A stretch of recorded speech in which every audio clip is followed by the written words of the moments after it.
नमस्कार, मैं हिमा श्रीवास्तव और आप देख रहे हैं यूनाइटेड भारत। क्या मोदी सरकार का E20 पेट्रोल देश के लिए वरदान है या फिर करोड़ों वाहन चालकों के लिए नई परेशानी?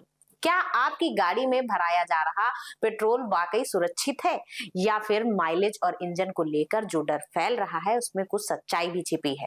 पिछले कुछ दिनों से E20 पेट्रोल को लेकर देश भर में बहस तेज है।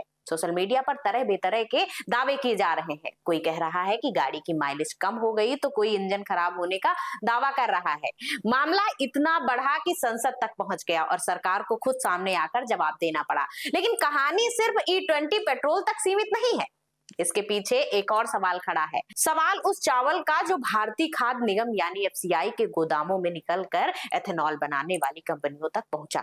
सरकार ने संसद में बताया कि जून 2025 से जून 2026 के बीच करीब 63 लाख टन से ज्यादा चावल एथेनॉल डिस्टिलरी को बेचा गया। सरकार का कहना है कि यह पूरी प्रक्रिया नियमों के तहत हुई और इसमें किसी तरह की सब्सिडी नहीं दी गई। लेकिन विपक्ष का आरोप है कि जिस चावल को सरकार ज्यादा कीमत पर खरीदती है उसे कम कीमत पर बेचा गया। ऐसे में सवाल उठना लाजमी है कि आखिर इस अंतर का बोझ कौन उठा रहा है।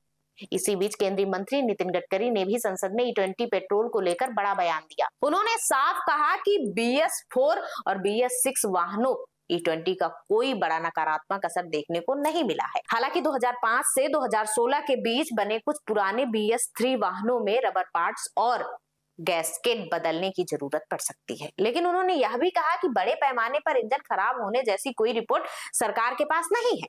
फिर भी बहस खत्म नहीं हुई, क्योंकि दूसरी तरफ कुछ सर्वे और उपभोक्ताओं के अनुभव माइलेज कम होने की बात कर रहे हैं।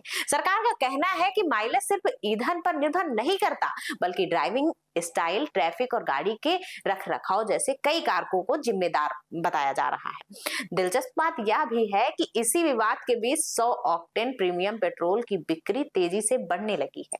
कई लोग ज्यादा कीमत चुकाकर भी वही पेट्रोल भरवा रहे हैं, क्योंकि उन्हें डर है कि कहीं E20 उनकी गाड़ी को नुकसान ना पहुंचा दे। यानी बाजार का भरोसा और सरकार का भरोसा दोनों फिलहाल अलग अलग दिशा में चलते दिखाई दे रहे हैं।